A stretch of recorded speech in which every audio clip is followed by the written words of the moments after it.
So let me ask you this question. Do you support what our president did, or as Genz you are not satisfied? We cannot be satisfied. Honestly, at this level, we cannot be satisfied. Why? As I've said, after dismissing of all these cabinet secretaries, there should be accountability for what they earned from their leadership. So no, that's the first thing. Secondly, as we talk right now, there are people abducted ambao hawajapatikana nasikia. You know? And I heard that the LSK president akiongelea story. We have not had some of them being found yet. Kama waliuliwa mako hai. That's the first thing. Those guys should come back home. These abductions zikuwa police. The president to stand openly in the public in the press conference aseme we don't want anybody mwenye amekuwa abducted. Na wale wenye waliabduct wale mavijana wenye waliachiliwa wote wakwe apprehended, wakwe answerable. Why are they going against the constitution? Secondly, as we speak right now, we have some Gen Zs who are arrested and millennials who are in court, who are in police custody right now in the name of being protesters. We want those guys released unconditionally without any bail. But tolea wakuje nje wajeni wenzake, because there's no way you can arrest someone who's protesting peacefully. You understand? Most of them were arrested in the first maandamano ile ya Tuesday ile, and that's what we are discouraging. We want these guys to be released. That's the first thing. The third thing I want to say is that there are those police officers who are involved in extrajudicial killing. First of all, shooting randomly, kupiga msee bunduki kwa kichwa, risasi mpaka ubonge inakaa kwa floor za parliament. It's not good. We want these guys to be apprehended. Kuna polisi alipatikana akishoot openly ma journalists na hiyo tear gas canister. That guy is rogue. He needs to be right now apprehended, but ako free. Then the president tells us we need to be satisfied. We cannot completely. We cannot. Another thing, the president himself is also not fair. We have other histories about him ambazo he needs to bring them very clear. We have Western Hotel ambayo tulijua vizuri kabisa iko on public land. He has not talked about that. We have the Dambibi land and imekuwa na issues mpaka wananchi wakaenda kudemonstrate mpaka tukapata pale hivyo. We saw actually police officers guarding that place. If you bought something legitimately, ni yako. Police wanagadi nini hapo? You understand? So we also want these things to be cleared. Apart from being Zakayo, is he also a land grabber? We want to know that. We want to ensure that at least tumekuwa na genuine leaders ambao wako in power. So we want William Ruto to express his own genuine things, like by trying to achieve what we are saying. And then one thing I want to say is that William Ruto hasn't given the best approach to this kind of a thing. Because when Gen Zs go to the streets to protest, you don't give them a year with the MPs. You allow them to be killed. After killing them, you call church leaders to come to State House. Are the church leaders the people having our grievances? Are they the problem? Are they the ones protesting? And then you expect us, we go with the decisions of the church leaders. That we cannot completely accept. You get? You cannot call church leaders to talk on behalf of the youths. These church leaders are the same people who installed him in power. When Chebukati and Azimio had issues in Bomas, the person who presided over a chaotic acceptance of results ni Ole Sapit. Ole Sapit could have shown his wisdom aseme now, wait first. I can see Azimio is not satisfied. Ruto is satisfied, and there are a few complaints here and there. Because there was one more day, he could have taken that time to harmonize the situation, results to be verified, and at least waendelee kuannounce results. But instead, aliassume hakuna shida, wakapeana results, wakapronounce Ruto kama president, and as a result, we left most people unsatisfied. Therefore, this is what we are saying. The church leaders must keep off the Gen Z staffs because they are the problem that you have right now in the country. They did not, whenever these leaders come for election, and Harambes wana shout on top of their rooftops wakisema this guy is good, ametuletea hivi, ametufanyia hivi. But when Kenyans, their congregants are crying, you get, when their congregants are crying, they keep off. Hawaongelei ati watoto wanalia hivi hivi. And we have those leaders like for the particular jamaa wa Deliverance, the head of Deliverance. Yeye ameombea Ruto kadhaa. Wakati tulikuwa na ile story ya Valentines. Yeye alichukua Ruto pale hivyo Nyayo Stadium kwenda kumuombea.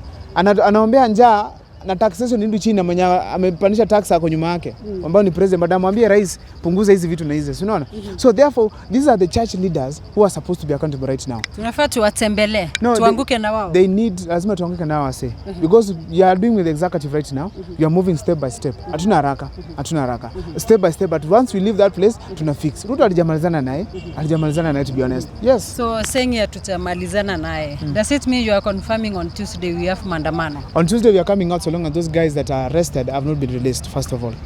Secondly, if those policemen that really presided over the killings and also rogue operations within the CBD of Nairobi and other parts of Kenya, if they have not been arrested, still there's a reason for us to get to the streets. So therefore, generally on Tuesday, sisi swabaya ni serikali imetutuma. Our sponsor William Ruto has just told us we have to get to the streets. As simple as that. Yeah. Today tukiwa pale game huko Kisi High, wakati Alala ili score, walianza kuchant Ruto must go.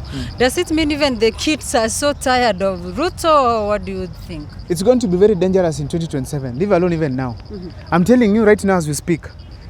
Matiang'i's rules iliweka kwamba mtoto mwenye anaingia high school akona 16 years old. Remember that law ikipita? Yeah. So when aliingia form 1 alikuwa 16 years old. Huyo mtu akimaliza form 4 atakuwa old 18 years. So in 2027 tutakuwa na groups ngapi za kudeal nazo? 3. Alpha, Genz and millennials. Alpha Genz wako 18 million. Millennials 12 point something million. Hao alpha hata sitaki kusema. They're almost 20 plus wanakuja. So imagine the people going to vote coming 2027. So therefore hiyo group ina feel, because nakwambia hao watoto wa alpha wako high school sahi wakitumwa home school fees wanaambiwa hii serikali imekuwa ngumu. They understand the bad governance imewafanyia shuleni. So get. So we want to talk clearly and tell this government that sahi bado going forward, sahi bado, because we are going to have huge numbers in the streets. Itafikia mahali wanafunzi wanakataa tukae shuleni. We are joining the rest of us in the streets. Itafika mahali university students wakae ndani ya class. We are joining the rest of us in the streets. Itafika mahali wazee wanasema hapana, imezidi. We are coming out to the streets to fix this country, because our leaders, whenever they are given a chance, wako pale nje wanatemea mandege ya 200 million. Wanatembea huku na kule. Their wives are having offices and we are having kids all over there telling us they have been fighting for the youths all over the country. We cannot take this. We cannot. And now I'm telling this government that one thing they have to do in wholesomely is to ensure that they listen to what the Genz and millennials are saying 100%. Hakuna kitu wanapaswa kutoa, because it's not all about them. It's all about everybody else. Because you can't tell us tighten the belts as you spend money anyhow as you feel. You know. So we want this government to be accountable. For instance, there have been the issue of the members of parliament that we have right now. As soon as IBC is constituted, we are starting the recalling of these MPs. As Eric Omoni said, we are going to have their songs, billboards, showing the list of all those MPs that voted against the wish of the people elected them. That's the first thing. The recalling of these MPs will begin, and we'll have all of them going home. That one is actually, it's something, me MP wangu luckily I'll vote yes, I'll vote no. So those who I'll support those wenye atakuwa collect signatures, ndashika hizo, ndakisha nimepeleka hiyo karatasi kwa nyanye assign, you know, because you know I feel bad, you know. One of the things that I was asking myself, nini nafanya MPs wana behave hivi? It's because CDF iliongezwa 50 million. Now they are going to get each one of them 50 million. Hii CDF yote itakuwa scrapped off. Nanielewa? Because MPs wamebehave to an extent like hiyo pesa yao ndio inashikilia maisha ya wananchi wa kawaida. Ukiangalia hizo bursaries azipeano evenly, there are people are given, friends and other people are given more money, something of that sort. Unapata wengine wapati pesa. Second of all, hii pesa inaenda kwa shule kama school fees, ndio? Let the money go direct to the school fees of the children. Acha shule ipeleke kwa pesa ipeleke kwa Ministry of Health, later on ifike mpaka kwa mashule. Equitably, every school ipate pesa. You get? Hiyo hata ndio itasaidia this one man one vote 1 shilling itakuwa easier, because right now hii inaleta shida. Hebu nikukate kidogo. Mrefu alisemanga aje, nataka urudie vile alisema. No, mrefu I don't want to laumu him, but acha nikwambie, you know, mrefu one guy from Kisi, watu wana believe, because he is very real. You get? He's my friend actually. He's very alisema aje, sema. 1 vote 1 shilling 1 mavi. I know. I know he said that. I know, so, but generally, he had a point. You cannot bring a problem to solve a problem. He was telling Gashawa the real thing. You cannot bring a stupid thing to solve a stupid thing. Now, in real sense, we are saying about CDF to help everyone else.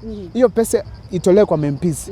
Waache kuwa middlemen. What do the MPs do? Building schools, making some roads, and paying school fees. And kubai mabuses. Tuhakikishe kwamba hizo pesa zimeenda direct to Ministry of Health. I mean, of Education. Pesa zinaenda kama school fees. Ziende kwa Ministry of Education. Kwa hiyo pesa kwa kile mwanafunzi kama kuna subsidization apate. First of all, kwa public schools zote tupate hizo pesa zimeingia. Second of all, hiyo pesa ikikam, hakuna haja ipitie kwa middlemen yene kujenza barabara. We have institutions in this country that can build roads all over the country. Let those institutions like Kura and Kera to be given that money, wajenge hizo mabarabara. School buses, let all schools in Kenya be equipped with facilities. Kama ni school bus shule inahitaji, wapate. Kama ni lab inahitajika, wapate. You know, we can't have a scenario where mtu akona 150 million akona shule kama 10. Anajengea na kununua mabasi. Hizo shule zitawekwa tiles kila mahali. kila mtu anaweza kula lunch kwa hiyo shule. We want a scenario where hata mtu wako na 150 schools pia yeye ana benefit equally. So we want this money to be gotten out of the hands of middlemen, the MPs, the pigs of this country. Hiyo pesa iende direct kwa mashule, iende direct kwa construction of roads, iende direct kusaidia watu wenye wanateseka right now. I heard Salasi akiongea, oh we are getting 1.5 million. Hii 1.5 million kikatwa mshahara, nyingine inaenda tunaita michango. Nani aliwatuma michango? We told these guys to go and make laws and oversight the national government. Wameacha kazi yao, wamekuja kupeana michango. Wanatulaumu sisi. You know, this is the leadership you are saying no to. Pesa ya MPs inapaswa kuwa 200,000. Their work is to go and sit there and give what? The oversight the government and make laws. If you are sitting allowance, imagine mtu anapewa sitting allowance, anapewa house allowance na hakuna car grants, hakuna mortgage wanachukua kubwa vibaya sana, and then you find this person bado analipa mshahara. You know, you ask yourself, kama unaenda parliament kusit ku make laws unapewa sitting allowance, then mbona unalipa mshahara? It should be like then endo ukaya hakuna mshahara ulipo allowance peke yake ya kuketi. You have these guys never go to parliament to even speak even one day, like even Sudi now. And Arama here anatupigia yes. Arama anaenda kupiga yes, anafurahia kutuambia tumepiga yes. Such people wenye hawajaongea parliament wanapewa sitting allowance ya nini? Sasa wameanza kututishia tusiende kwa kuomba msaada. Hatutaki msaada yao. That's what we are getting, that let's get the power from these people. Tutoe hizo pesa kwao, ndio pia wakae wakikaa na hizo mishahara yao yenye iko. Si unaona?